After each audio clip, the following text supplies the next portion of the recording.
But आपने अगर stream change करी तो कुछ तो लाइफ का आगे सोच के चेंज करी होगी, तो व्हाट वाज योर गोल? मैं काफी शुरुआत से ही ये था कि I have to appear for civil services, I have to prepare for civil services. बचपन से ये था कि I have to prepare. So the best thing is कि अगर आप किसी भी चीज को पढ़ो तो उसको आपको अच्छे से बस दिल लगा के पढ़ना है, क्योंकि जितना मुझे पता चल रहा है कि आपने सीट के लिए पढ़ाई नहीं करी। तो आपने सीट के लिए पढ़ाई नहीं करी, आपने सिर्फ नॉलेज के लिए पढ़ाई करी है। मतलब अगर आपने लास्ट ईयर सोचा था तो ऑब्वियसली आपने पहले से प्रिपेयर नहीं किया होगा। तो फिर ऐसा क्या हुआ कि आपने एकदम से इतना अच्छा प्रिपेयर कर लिया? हाँ मैम, इसमें मैंने तैयारी के वक्त शुरू में ही मेरी तैयारी के वक्त ये फोकस था कि एक्चुअली मैं ये एग्जाम इसलिए नहीं दिया कि मुझे CUT PG के बाद मुझे PG करना है। PG में मेरा उतना शौक नहीं था MA की डिग्री में, जितना मुझे इस बात में शौक था कि मुझे टॉप इंस्टीट्यूशन से JNU से मुझे PG करना है। ये मेरा फर्स्ट डिसाइड था और मैंने घर पे भी बोला कि पापा if I fill the form then I will be totally into it. ऐसा नहीं होगा कि मैं हाफ बैक तैयारी करूंगा तो सब भूल जाऊंगा और फिर ये तैयारी मेरे लिए रहेगा, फिर CSE मेरे लिए पीछे छूटेगा। तो पापा ने कहा take the shot, take the risk. तो आज हम पूछेंगे कि उनकी स्ट्रैटेजीज क्या थी, उन्होंने किस तरीके से तैयारी करी, जिससे कि आगे जो अपकमिंग हमारे बैचेस आएंगे, स्टूडेंट्स आएंगे, उनके लिए बहुत अच्छी जो है हेल्प हो सकती है। Hello dear students, welcome to your channel CUET PG under 24/7 और मैं हूं आप सबकी एडुकेटर स्वाति यादव मैम। और आज हमारे साथ एक बहुत ही स्पेशल गेस्ट हैं तो जिन्होंने अभी recently CUET PG political science में बहुत ही बढ़िया स्कोर किया है। तो उनका स्कोर था 265 आउट ऑफ 300। तो बहुत कम बच्चे इस स्कोर तक पहुंच पाते हैं एंड लास्ट ईयर 2024 का जो स्कोर था that was 270 out of 300 with negative marking as well. तो आज हम उन गेस्ट से पूछेंगे कि उनकी स्ट्रैटेजीज क्या थी, उन्होंने किस तरीके से तैयारी करी, जिससे कि आगे जो अपकमिंग हमारे बैचेस आएंगे, स्टूडेंट्स आएंगे, उनके लिए बहुत अच्छी जो है हेल्प हो सकती है। So I would like to introduce, so what's your name and can you give a brief introduction? First of all ma'am, thanks for having me and my name is Siddhant Prakash and originally I am from Patna, Bihar. और मैं DU का एक student हूँ, ARSD college DU में, university of Delhi. और मैंने CUT PG की तैयारी करी और उसके बाद मैं मार्क्स जो मुझे है उसके बाद तो ARSD में आपका स्कोर वो कोर्स क्या था? BA programme with history and political science as my disciplines. Okay, BA programme से भी आपने इतना अच्छा स्कोर कर लिया। आई थॉट कि आपका बस ग्रेजुएशन में ऑनर्स था। No ma'am, history and programme political था। Science okay, so you had interest in political science. हाँ, और हिस्ट्री में भी इक्वल इंटरेस्ट था तो मैंने अच्छा, सोचा कि इक्वल क्यों ना इंटरेस्ट था तो हिस्ट्री भी दिया था? हाँ, हिस्ट्री भी दिया था? CUT UG में नो मैम। अच्छा, खाली उस पीजी वक्त तो मैं 12th में साइंस था मेरा में, तो I had to go through science papers in CUT UG। After that I came shifted my stream and came to okay, तो स्ट्रीम ही चेंज कर लिया। Stream सो ही मुझे change काफी करना। डिफिकल्ट रहा होगा स्ट्रीम चेंज करने में। हाँ, उसका मुझे डिसएडवांटेज मिला था उस वक्त CUT बट अब तो एडवांटेज मिल रहा है। सो ऐसे कैसे ही साइंस वाला बच्चा आर्ट्स में, फिर आर्ट्स से सीधा ऑलमोस्ट टॉप स्कोरर, ये कैसे हुआ? मैम, शुरू से ही मेरा ये डिसाइडेड था कि मुझे आगे चल के ह्यूमैनिटीज़ परसू करनी है।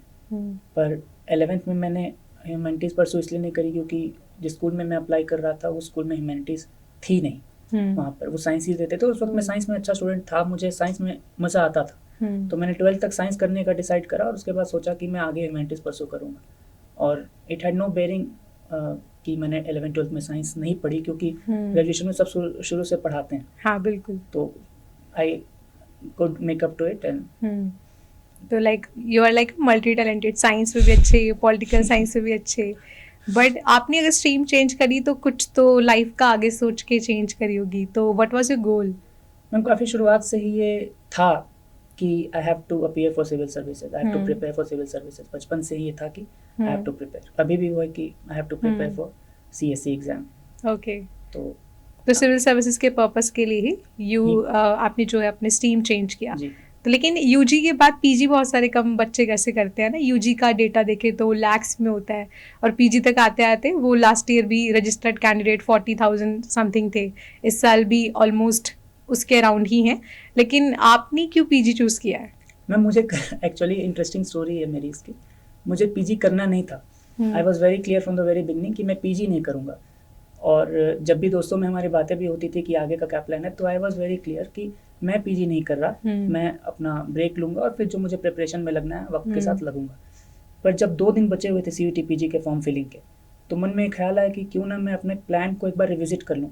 आगे चल के अगर मैं पीछे देखूँ कि मुझे वो रास्ता लेना चाहिए था तो बहुत अफसोस होगा। तो पापा से बात हुई इस पर, पापा ने मुझे खुद बोला कि फॉर्म भर के अपीयर हो गए कम पछताओगे, अगर नहीं अपीयर हो गए तो ज़्यादा पछताओगे आगे। बिल्कुल। तो ये बात मुझे लग गई। तो मैंने फिर अपने प्रोफेसर से भी अच्छे से डिस्कस किया और बहुत ही हमारे कॉलेज में प्रोफेसर से मेरे जो फैमिली लाइक रिलेशंस हमारे कॉलेजेस में होते हैं प्रोफेसर से, तो उन्होंने बहुत अच्छे से समझाया बैठा कर। सबने कहा कि you should go for it and you should aim for the best.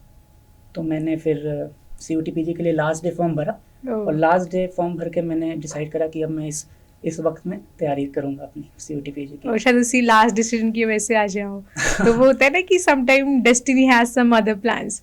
तो अगर सब कुछ हमारी अकॉर्डिंग चलेगा देन लाइफ नहीं है, फिर वो लाइफ इज समथिंग जो अनप्रेडिक्टेबल होती है। स्पॉन्टेनियस, हाँ, स्पॉन्टेनियस होता है। तो स्पॉन्टेनियस होने के बावजूद आपने इतना अच्छा स्कोर कैसे कर लिया? मतलब अगर आपने लास्ट डे सोचा था तो ऑब्वियसली आपने पहले से प्रिपेयर नहीं किया होगा। तो फिर ऐसा क्या हुआ कि आपने एकदम से इतना अच्छा प्रिपेयर कर लिया? हाँ मैम, इसमें मैंने तैयारी के वक्त, शुरू में ही मेरे तैयारी के वक्त ये फोकस था कि एक्चुअली मैं ये एग्ज़ाम इसलिए नहीं दे रहा कि मुझे CUT PG के बाद मुझे PG करना है। PG में मेरा उतना शौक नहीं था MA की डिग्री में, जितना मुझे इस बात में शौक था कि मुझे टॉप इंस्टीट्यूशन से JNU से मुझे PG करना है। मुझे JNU में जाना है और वहाँ पे रहना है और वहाँ पे रह के मुझे PG करना है। ये मेरा फर्स्ट डे से था और मैंने घर पे भी बोला कि पापा if I fill the form then I will be totally into it. ऐसा नहीं होगा कि मैं हाफ ब्रेक तैयारी करूँगा तो सब भूल जाऊँगा और फिर ये तैयारी मेरे लिए रहेगा, फिर CSC मेरे लिए पीछे छूटेगा फिर। तो पापा ने कहा take the shot, take the risk. और उसके बाद मैंने इसकी तैयारी करी इसी वक्त में, क्योंकि शुरू से मेरा डिसाइडेड था, गोल काफ़ी क्लियरली मैंने फिक्स कर दिया था मन में अपने। आजकल लोग मैनिफेस्टेशन बोलते हैं तो उससे भी कह सकते हैं शायद उसका रोल रहा हो। बट मैनिफेस्टेशन तभी काम करती है जब आप उसको पूरा करने के लिए उतनी मेहनत करते हैं, अदरवाइज मैनिफेस्टेशन तो मैनिफेस्टेशन की तरह रह जाएगी। तो आई वाज क्लियर कि JNU के लिए ही मैं एग्जाम दे रहा हूँ। तो उसके बाद अपीयर करा और स्ट्रेटजी मैंने काफ़ी शुरू से ही एनालाइज करके पहला काम मैंने सिलेबस को लिखा अपने हाथों से, एक पॉइंट्स जो टॉपिक्स थे, और शुरू में ही जाके यूट्यूब पर सारी खुदाई करी, जो भी डीप डिगिंग थी मैंने करी वहाँ पर कि पिछले साल के टॉपर्स क्या बोल रहे हैं, उन्होंने क्या बोला है, टीचर्स क्या बोल रहे हैं, तैयारी के सोर्सेज क्या हैं, तैयारी की स्ट्रेटजी क्या है। तो थोड़ा डिस्करेज हुआ क्योंकि सब लोग बोल रहे थे 8 महीना लगता है, 1 साल लगता है। कमेंट्स में कोई लिख रहा है कि मेरे सिर्फ 6 महीने बचे हैं, सोच रहा हूँ ड्रॉप ले लूँ, और मैं 1.5 महीने में था शुरू कर रहा था तैयारी। बिल्कुल। तो थोड़ा डिस्करेज हुआ, डाउट तो मतलब अगर सच कहूँ तो इस तैयारी के फेज में ऐसा कोई दिन नहीं रहा when I did not feel like क्या पता मैं पेपर में लैग कर जाऊँ, क्या पता पेपर थोड़ा टफ आ जाए। But then I also knew that I can do it, I knew that I had what it takes. और मेरे फैमिली का और मेरे फ्रेंड्स का जो मेरे पर भरोसा था वो मेरे लिए बहुत बड़ा बूस्टिंग फैक्टर बना। खुद का भरोसा तो मैं ज़रूरी होता ही है सबसे ज़्यादा, पर फैमिली और फ्रेंड्स का जब आपके साथ भरोसा उसमें ऐड हो जाता है तो काफ़ी, मतलब फ्रेंड्स भी दे वर ऑलवेज लाइक तेरा हो जाएगा, तो चिंता मत कर, तेरा हो जाएगा, तुझे जानते हैं। तो वो नाउ आई थिंक वो बहुत प्राउड फील करेंगे अभी आप पर, बिकॉज अभी देखेंगे भी तो उनको बहुत अच्छा लगेगा कि हमारा दोस्त वहाँ पे बैठा है। तो सबसे पहली चीज़ आपने बोली सेल्फ कॉन्फिडेंस, सबसे बड़ी बात है, क्योंकि मोस्टली बच्चों में वही नहीं होता। वो यही सोचते हैं कि अरे मैम हमसे ज़्यादा पढ़ने वाले इतने सारे बच्चे हैं, मैं पढ़ लूँगा तो क्या ही हो जाएगा, है ना। 6 महीने बाद भी बच्चे, जैसे आपने कहा कि डिस्करेजिंग होता है बहुत ज़्यादा। अब मॉक टेस्ट भी लगाते हैं तो मॉक टेस्ट में भी उनको ये लगता है कि छोड़ो, अगर 1 में गंदे मार्क्स आ गए, 2 में आ गए। तो मॉक टेस्ट की अगर बात करें तो कितने मॉक टेस्ट आप अटेम्प्ट करके गए थे? मैम पहले तो मेरा फोकस था कि तैयारी सिलेबस जल्दी से जल्दी कर लूँ, तो सिलेबस मैंने किया, उसमें ठीक ठाक वक्त लग गया। उसके बाद जब मॉक टेस्ट की बारी आई तो मैंने गिना ही नहीं, जहाँ से जो मिल रहा था मुझे प्रैक्टिस करने को वो मैं कर रहा था, जो भी मिल रहा था प्रैक्टिस करने को, वो स्ट्रक्चर्ड मॉक्स हों, कहीं गूगल फॉर्म पे मिले या टेलीग्राम पे मिले या यूट्यूब पे मिले, मुझे जो भी वीडियो मिल रहा था, जहाँ भी MCQ की प्रैक्टिस, इजी टू इजी या टफ टू टफ, वो मैं कर ले रहा था, क्योंकि I had nothing to lose. मेरे पास था कि I had only to gain in this preparation, और लास्ट में कर रहा था तो I couldn't take any chances. तो मैं सेलेक्ट तो कर नहीं सकता था प्रैक्टिस में, रिसोर्सेज में मैंने इतनी कटौती कर दी थी कि मेरे प्रैक्टिस में तो मुझे फैलाव बढ़ाना ही था, अपना स्कोप बढ़ाना ही था। तो मैंने मॉक्स तो बहुत करे, कम से कम स्ट्रक्चर्ड मॉक्स तो मैंने 10-15 लगाए ही होंगे, और उसके प्रॉपर वाले जो 90 मिनट्स वाले और 50 सवाल वाले, 75 सवाल वाले मॉक्स ऐसे लगाए। और उसके बाद जो क्वेश्चंस होते हैं वो तो बहुत ही लगा दिए, मतलब जहाँ भी दिखा मैंने क्वेश्चन देख लिया। तो बहुत सारे सवाल तो ऐसे हो गए थे कि ये तो रट गए। जैसे मैं भी जब क्वेश्चंस MCQ वाले कराती थी तो जो बच्चे बिल्कुल स्टार्टिंग से देखते थे उनके लिए तो ऐसा हो गया था, मतलब कि ये तो रोज खेलने जैसा हो गया कि ऑलमोस्ट वही क्वेश्चंस रिपीट हो रहे हैं, चाहे वो किसी अदर लैंग्वेज में बन के आ रहे हैं, बट क्वेश्चन आपको इतने कर लेने चाहिए कि हर क्वेश्चन पेपर में देखा लगे। तो आई गेस आपके साथ वही हुआ है कि आपको पेपर में ऐसा लग रहा होगा कि ये हर क्वेश्चन देखा हुआ है। यस मैम, उससे कॉन्फिडेंस बहुत बढ़ता है जब क्वेश्चन आप देखते हैं रिपीट होते हो प्रैक्टिस के दौरान। तो ये एक बहुत बड़ा फैक्टर है कि आप बार बार प्रैक्टिस करें, बोरिंग होगा पर प्रैक्टिस में पीछे ना हटें। हाँ, वही एक फैक्टर बना। बिल्कुल। तो कुछ बच्चे सोचते हैं कि मतलब बैठे बैठे थक जाते हैं, 1 मॉक टेस्ट दे दिया, 2 दे दिया, 3 दे दिया, तो मतलब आपने मल्टीपल क्वेश्चंस दिए हैं, लेकिन उससे पहले बच्चों को ये बताना बहुत जरूरी है कि आपने सिलेबस में भी बहुत मेहनत लगाई है, डायरेक्टली जंप टू क्वेश्चंस नहीं हो। क्योंकि बहुत सारे बच्चे सोचते हैं कि जब मॉक टेस्ट ही लगा करके पेपर हो जाएगा, क्योंकि क्वेश्चंस ऑलमोस्ट वही रिपीट होते हैं, देन सिलेबस क्यों करना है फिर। तो अब सिलेबस को कंप्लीट करने की इतनी जल्दी आपकी स्ट्रैटेजी क्या थी?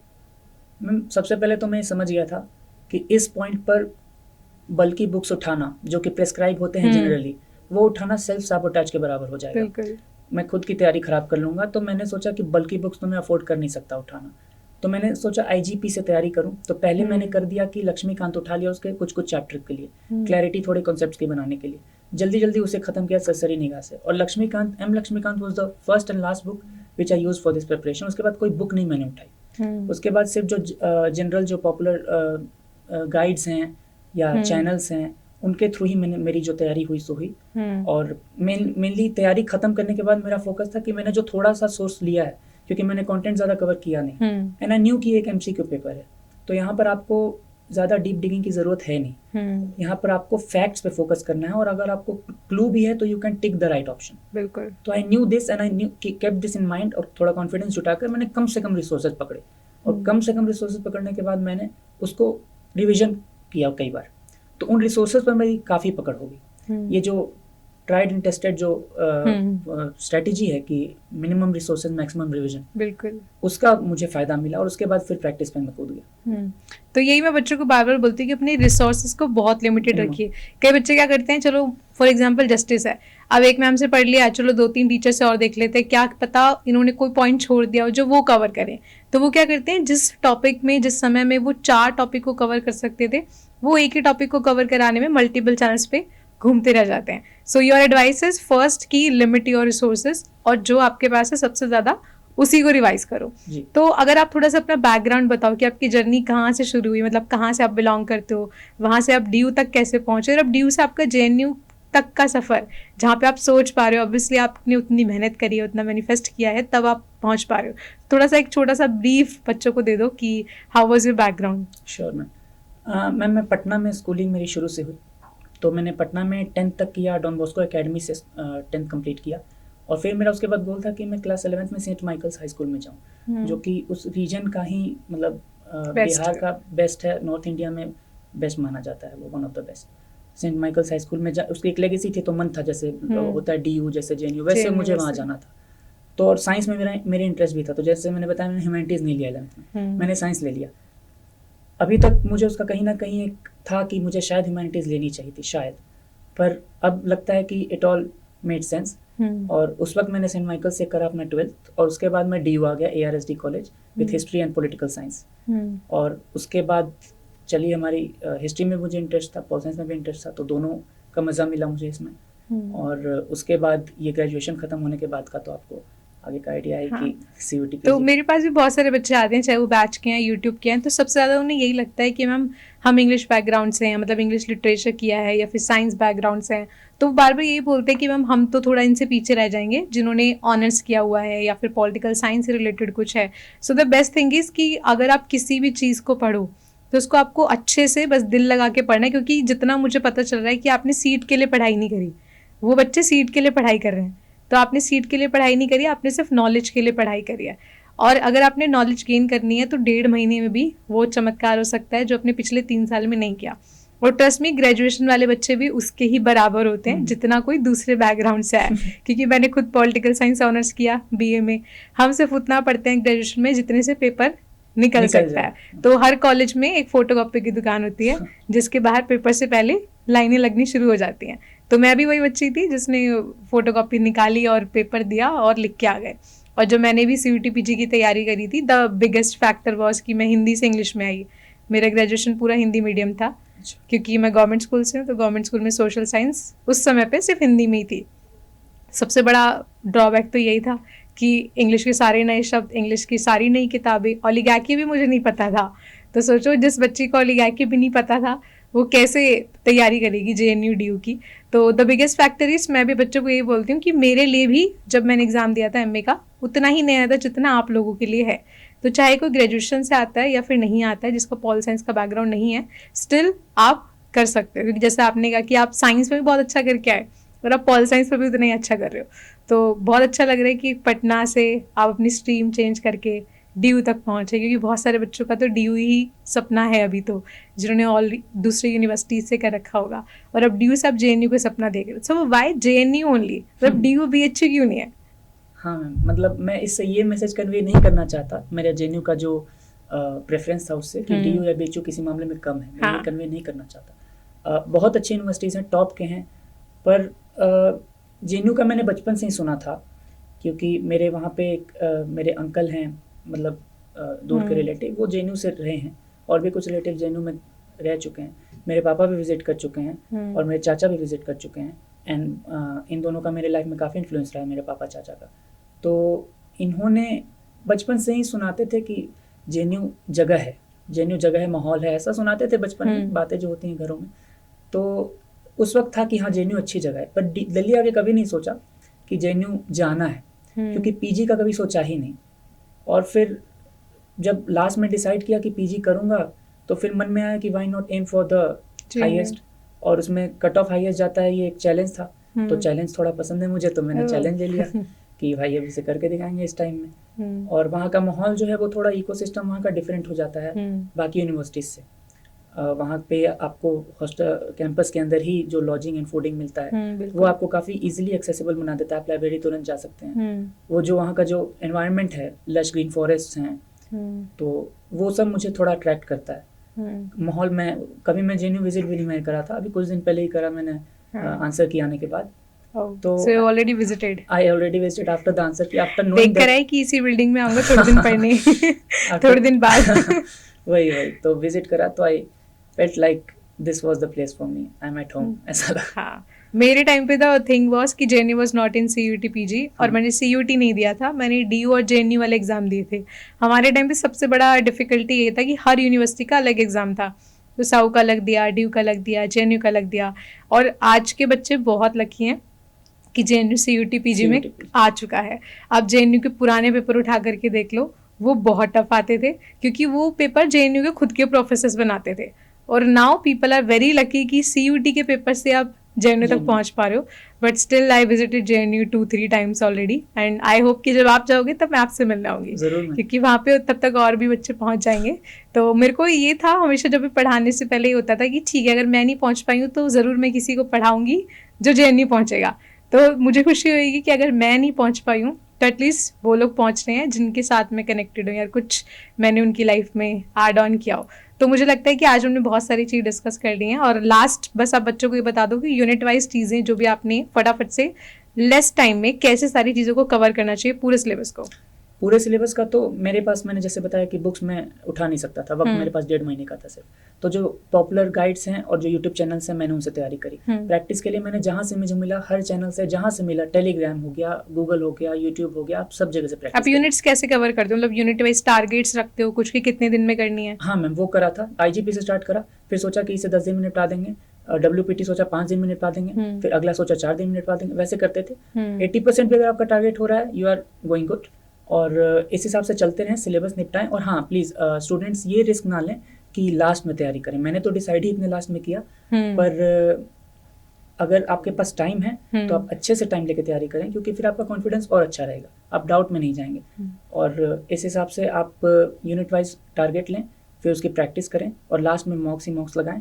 और कुछ बातों का ध्यान रखें, जैसे NTA का पैटर्न अनप्रेडिक्टेबल होते जा रहा है, इस बार भी पैटर्न उन्होंने उलट पुलट कुछ किया। और स्टेटमेंट के सवाल टफ आए, और इस बार एलिमिनेशन मेथड से भी सवाल कुछ फंस जा रहे थे, नहीं बन पा रहे थे। तो आपको कॉन्सेप्चुअल क्लैरिटी और फैक्चुअल फोकस, इसको मिला के चलना होगा। छोड़ना किसी को नहीं है, कॉन्सेप्ट्स लेके चलने हैं, ज़्यादा डीप डिगिंग नहीं करनी, पर फैक्ट्स पे आपका मेन फोकस होना चाहिए, आपको स्कोप बढ़ाना है फैक्ट्स का। इन बातों का ख्याल रखेंगे। और हाँ, सबसे ज़रूरी मैं ये कहना चाहूँगा कि ये एग्ज़ाम, मुझे जो फील हुआ, ये एग्ज़ाम इस बात का एग्ज़ाम है कि आप परफॉर्म कैसा कर रहे हैं जाके हॉल में। क्योंकि मेरे फ्रेंड्स रहे हैं ऐसे, मैं जानता हूँ अपने दोस्तों को जो काफ़ी लंबे समय से प्रिपेयर कर रहे थे, but due to some reason hall में जाके they lost their calm, nerves, anxiety, हाँ व्हाटएवर, तो उनको वहाँ पर परफॉर्मेंस बिगड़ गया। तो at the end of the day आपके टेम्परामेंट का एग्जाम है, और NTA हर बार out of the box question देगा ये टेस्ट करने के लिए। तो इससे आप बचें और वहाँ पर अपना कूल बनाए रखें, और अपना ख्याल ज़रूर रखें तैयारी के वक्त। जो आपकी हैबिट्स हैं डेली की, कुछ अच्छी हैबिट्स हो, किसी को रीडिंग करना पसंद हो, जैसे मुझे वर्कआउट करना पसंद था, तो उसे बनाए रखें, उसे छोड़े ना, क्योंकि तैयारी तो आप ही को देनी है, पेपर तो आप अच्छे रहेंगे तो तो आपने अपनी हेल्थ और पढ़ाई एकदम अच्छे से हाँ, बैलेंस मैं करी लास्ट है। तक अपने हैबिट्स को परसू कर रहा था, क्योंकि तो वो मुझे कौन सी ऐसी हैबिट्स हैं जो आपको हेल्प करी हैं? मैं वर्कआउट रेगुलरली करता हूँ, तो उससे माइंड एंड बॉडी फोकस रहता है, तो मैं काफ़ी अच्छे से पेपर को अटेम्प्ट दे पाया, मुझे कोई दिक्कत नहीं हुई। और उसके बाद मैं रीडिंग का, मुझे कुछ बुक्स का शौक है, नॉन करिकुलर बुक्स, तो उन बुक्स को मैं पढ़ता था। करिकुलर वाले तो सब पढ़नी ही पड़ती है वो तो। हाँ, और थोड़ा स्पिरिचुअलिटी में इंटरेस्ट है, तो उससे रिलेटेड अपनी एक्टिविटीज़ और पढ़ाई जो होती है वो थोड़ा करता था। वो थोड़ी अपनी हॉबीज और जरूर को छोड़ना नहीं चाहिए, क्योंकि बच्चा स्ट्रेस में तभी आता है जब वो सिर्फ पढ़ने ही लग जाता है। आप सब कुछ क्विट कर देते हो और फिर आपको एग्जाम में जाके तब एंजाइटी होती है, जो आपको डर लगता है कि जो मैंने पढ़ा वो नहीं आया, तब एकदम आपका काम लूज हो जाता है और ऐसे में जब क्वेश्चन कर सकते थे वो भी आप बिगाड़ देते हो। तो एट लास्ट मुझे लगता है कि आपका स्कोर एकदम बहुत बढ़िया रहा है। आई विश यू अलग। और जेएनयू तो आपको पक्का है, उसमें खैर कोई डाउट ही नहीं है। so बस ये है कि जो बच्चे देख रहे हैं वो ये ना सोचे कि अगर इन्होंने 1.5 महीने में किया है तो आपसे भी हो जाएगा। It's all about your capabilities as well. हो सकता है किसी की रिटेंशन पावर बहुत अच्छी होती है, तो आपकी रिटेंशन पावर अच्छी हो सकती है, आपकी लर्निंग पावर अच्छी हो सकती है, रीडिंग पावर अच्छी हो सकती है, फास्ट हो सकती है। तो हर एक बच्चे की कैपेबिलिटीज डिफरेंट है, so work according to them. और अगर आप अभी से पढ़ते हो तो क्या पता आपसे भी अच्छे स्कोर कल को इनके आ जाए, है ना। तो हर स्टूडेंट यही होप करता है कि जिसको मैं गाइडेंस दे रहा हूँ तो उसके मेरे से भी अच्छा परफॉर्मेंस होना चाहिए। सो मुझे लगता है आज के लिए आपने बहुत अच्छे इंसाइट्स, गाइडेंस और स्ट्रैटेजीज बच्चों को दी हैं। एंड आप अपनी टारगेटेड यूनिवर्सिटी सेट रखिए। ऐसा नहीं कि सिर्फ जेएनयू बेस्ट है, उनका टारगेट था, वो प्रेफरेंस के ऊपर बात होती है कि उनको माहौल पसंद था जेएनयू का, दैट्स वाई उन्होंने जेएनयू को टारगेट किया। बाकी उसके अलावा BHU, JNU, every university is very good, but you have to focus on your target. आपको अपने टारगेट्स पता होने चाहिए एंड वर्क ऑन दैट। जैसे आपने कहा कि मेरा प्लान भी था ही नहीं, तो जाना है तो जेएनयू जाना है, नहीं तो कहीं नहीं जाना। तो वैसे ही आपको अपना टारगेट फिक्स करना है। So thank you so much सिद्धांत। और एट लास्ट मैं आपको बहुत बहुत थैंक यू बोलना चाहूँगी कि आपने इतना वक्त निकाला है हमारे साथ आने का, बैठने का और बच्चों तक स्ट्रैटेजीज को पहुँचाने का। So thank you so much and best of luck बाकी अदर एस्पिरेंट्स को जो भी नेक्स्ट ईयर के लिए प्रिपेयर कर रहे हैं। Thank you very much. Thank you.